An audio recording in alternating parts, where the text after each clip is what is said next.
Hello friends, welcome to my channel Sushant Chesswise. Today we are at the next topic, that is the theoretical Rook Endgames. And we have got a position which is continuation of the previous position. We looked at this position with the king on f3. Now the white king is on the f4 square.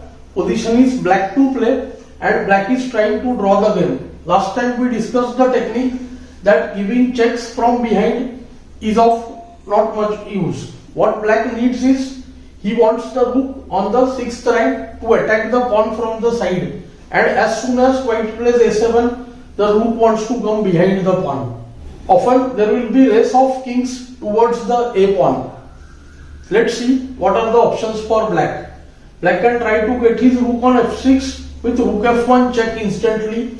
He can try the move rook e1. He can go for the moves rook c1 and rook b1. Okay, so let's look at these moves one by one. After rook f1 check, k e5, rook f6, we can say that black loses tactically here. Rook g8 check, king f7, rook f8 check, king f8, and king takes f6, and we see the pawn queens. Let's have a look at the other possibility, rook e1. Rook simply is trying to come to e6. White can play the king to f5, instantly stopping the move rook e6. And now if the rook goes to c1 or the d1 square, it is very similar to the actual drawing line. But now after rook a7 check, the black king will be caught up very badly. If the king comes down to g8 or f8, then white can just move the rook b7, attacking the rook, and next move a7. Do note that same position with rook on c1 will also not help, because after rook b7, rook a1, a7, and rook b8 check followed by a8 queens. If the king goes to h6, then also rook b7, rook a1, and again a7.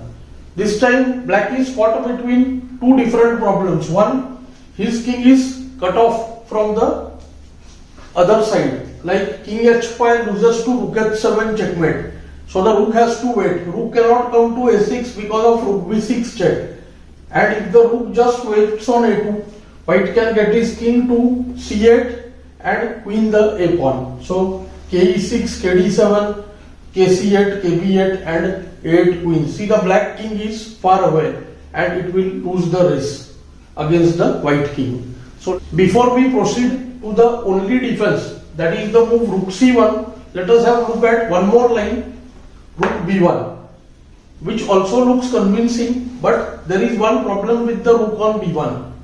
White can just play rook a7 check, and now when the king comes to f6, the white king will start approaching towards the pawn, and we will see that if black tries to block white king from the b5 or a5 squares, the white king comes and attacks the rook quickly.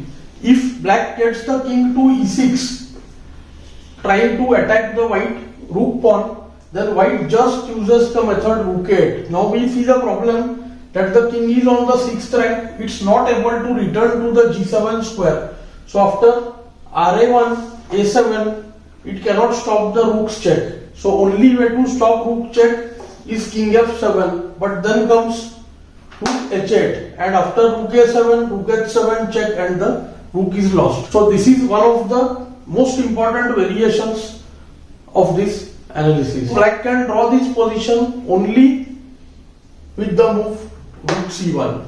Rook c1, good move. Now we see that all the previous ideas, whatever were not working for black, are now sustainable. After the move rook b8, rook is ready to shift to the 6th rank and protect the pawn. We should note that the move k e5 will simply allow the rook to come to c6, and after k d5, rook goes to f6. The typical Ventura position has arranged when the rook is ready to give checks from the side, and as soon as a7 is played, rook returns to a6. After rook b8, the rook is now ready to go to b6. and he is already threatening a7. Now rook c6 loses to a7 and the a pawn queens. So the rook has to return. Rook a1, rook b6. Of course, rook a8 allows rook c1. After the check from b7, king goes to f6, and after a7, k e6, and we see that the black king is ahead in the race now. The rook cannot be shifted to the 8 square, and rook checks are not possible, and the king would attack the rook on b7. And now black has to play very accurately. Once again, black has the move rook a5. The rook cuts off the king's path. If we don't cut the path with the move rook a5, then white has ke5, kd5, kc6 and kb7, which will allow white to win. Now the problem is, by the time the white king comes to b4, the black king will approach the opponent's pawn. So the race of these kings is very, very important deciding factor in the result of the position.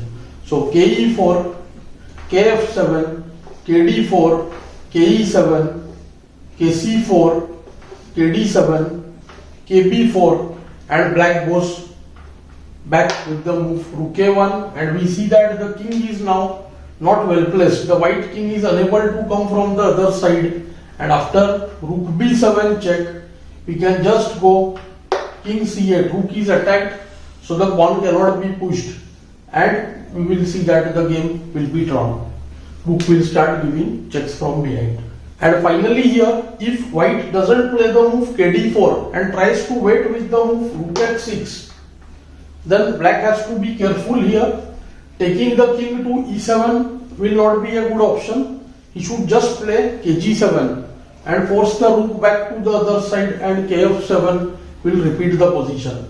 If black plays ke7, white has the move a7 over here, when kd7 and rook h8, and black loses.